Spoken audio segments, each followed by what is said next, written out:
While planning to run for mayor, I stumbled onto a larger stage. I will be a candidate for the United States Senate in 2004. It happened when Bill's dad introduced me to Axe, David Axelrod, a lobbyist for Commonwealth Edison. Axe was also a red diaper baby. Like my real father, his mother was a red journalist. As a community organizer, gives me... However, I was looking more like Frank Marshall Davis as I got older. If my real father's identity was discovered, my true political foundations would be revealed. So, just before the campaign, I had a rhinoplasty. That's right, a nose job. In order to get black support, I put on my black preacher voice. I believe that we can provide homes to the homeless. Y'all having fun? As luck would have it, I was chosen as keynote speaker for the 2004 Democratic Convention. I presented my personal story as the multicultural ideal. My father was a foreign student, born and raised in a small village in Kenya. He grew up herding goats. I closed by quoting my pastor. The audacity of hope.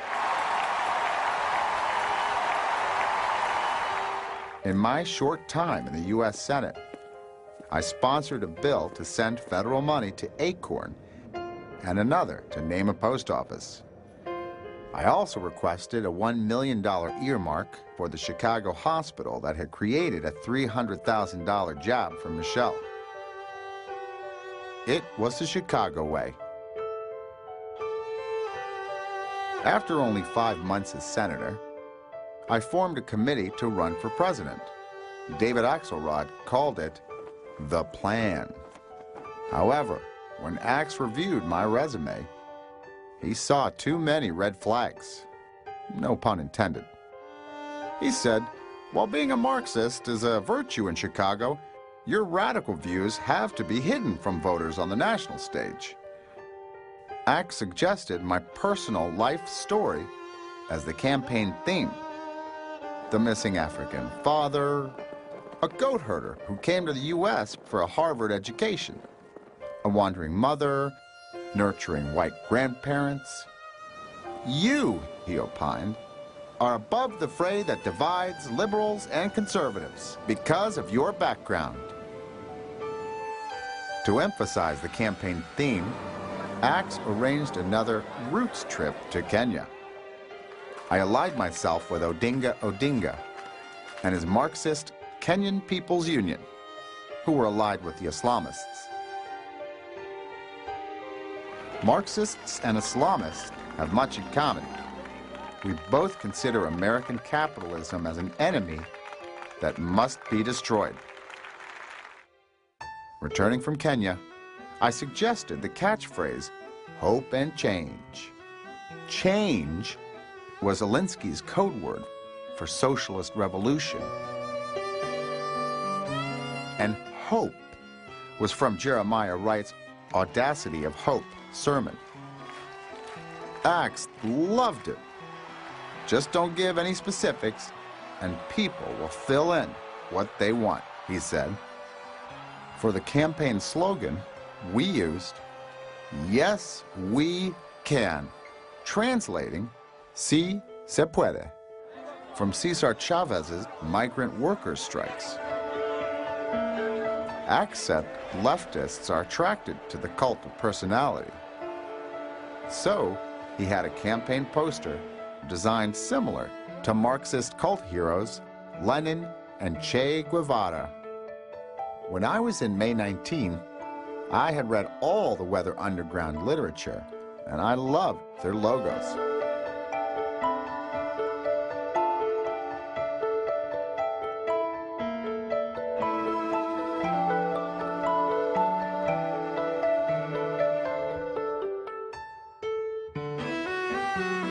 The strongest logos tell simple stories that the leaders of an organization are comfortable telling.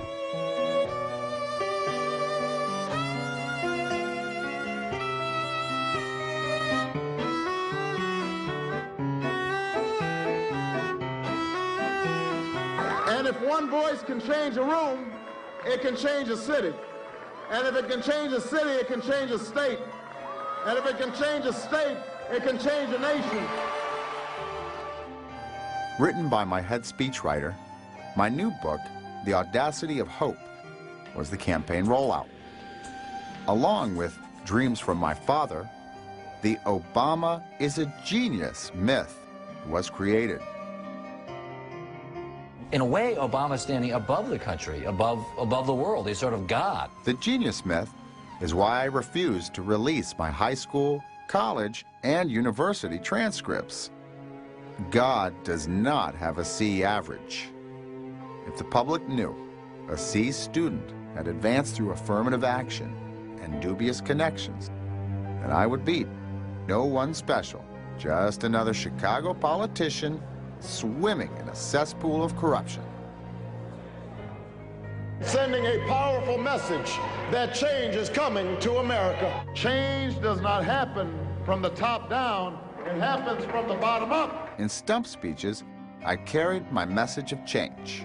The American people will embrace the change, and our time for change has come. The crowds cheered, even though they had no idea what I was talking about. Hope! Hope! Hope used to be free, but now you had to pay me with your vote to get it. Not content to settle for the world as it is, who have the courage to remake the world as it should be. I acquired my oratory skills from listening to my father read poetry. At school, I honed my mind against sleek sides of white ideas. He had impeccable timing, skillfully raising and lowering his voice to impact the listener. I delivered speeches via the teleprompter. Without it, I was lost. I would stammer with uncomfortable pauses and unfortunate misstatements. If you gave them treatment early, and they got some treatment and a breathalyzer or an inhalator. Talked about my Muslim faith, and you're absolutely right that has not Christian come. faith. My Christian faith. During the debates with Hillary, as I glanced at her, I knew the socialist revolution would succeed. She was one of us. Hillary was a disciple of Saul Alinsky, the subject of her senior thesis. And it was Hillary who ordered then Deputy Attorney General Eric Holder to pardon Susan Rosenberg and Linda Evans, convicted in the Brinks robbery and May 19 related violence.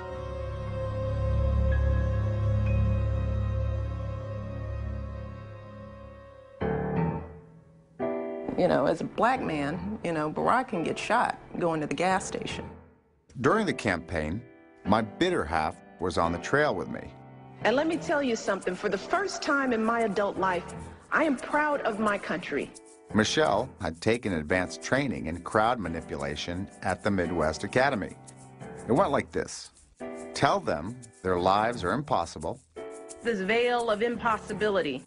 You can't pay for rent, mortgage, food, put gas in your car. This veil of impossibility. And we're living in a society where childcare is unaffordable, it's not accessible. Tear down their egos a little. We have to fix our souls. Our souls are broken in this nation. Then dangle a carrot of hope. There's only one person who on that day will snatch that veil of impossibility off of the heads of millions of little kids. I am married to the answer. In Marxist theory, there are immovable barriers that prevent people from increasing their wealth. Believing that their hard work will lead to some reward, some payoff. But what they find is that they get there and then the bar has changed. If a person can improve themselves, there is no justification for radical change. They shifted to the left and to the right. It's always just quite out of reach. They moved the bar. So you have to work even harder. And it's not fair, it's not right. Therefore, the middle class must feel frustrated and lost. fearful, without a future. Seems that we've grown to be a nation that is afraid of everyone and everything. When you are afraid of everyone and everything, it's hard to see past that fear. They want you to be afraid of change. You see, we Marxists compare America to a socialist utopia, not to the rest of the world. There are kids who still believe in the American dream, in the beauty and fairness of our democracy. They think it exists. So for us, And don't get sick in this country, not here. America And things have gotten progressively worse throughout my lifetime. is hell. I could go on and on and on. Axe had worked at the Chicago Tribune for years. He said the media would accept anything I said at face value because, by and large, they were socialists themselves. MSNBC became Obama Vision. Well, to reach back to one of our heroes from the past, from the 60s, Saul Alinsky once said, He's a friend and a great leader. Give an extraordinary welcome to my pastor, Dr. Jeremiah A. Wright, Jr. The government gives them the drugs, builds bigger prisons, passes a 3-strike law, and then wants us to sing God Bless America? No, no, no. Not God Bless America. God damn America. This is somebody who I have known for 17 years. You know, he and I have a relationship. He's like an uncle. That's in the Bible for killing innocent people. God damn America. Reverend Wright's condemnation of America was the rule, not the exception. Many left his church because of it, but not me. When video clips of Reverend Wright surfaced, I denied I was even there, with a straight face. I did not hear such incendiary language myself personally, either in conversations with him or when I was in the pew. And they will not only attack you if you try to point out what's going on in white America, U.S. of KKKA. And I think I read in your books that you used to listen to tapes of Reverend Wright when you were at Harvard Law School. I did. So you had no idea. I did not. Axe told me to keep my Marxist mouth shut on the campaign trail, but at times I couldn't help myself. We cannot continue to rely only on our military in order to achieve the national security objectives that we've set. We've got to have a civilian national security force that's just as powerful. I'm getting ready to buy a company. Yeah. Your new tax plan is going to tax me more, isn't it? It's not that I want to punish your success. I think when you spread the wealth around, it's good for everybody. In Pennsylvania, like a lot of small towns in the Midwest, they get better and they cling to guns or religion or antipathy towards people who aren't like them. We are 5 days away from fundamentally transforming the United States of America.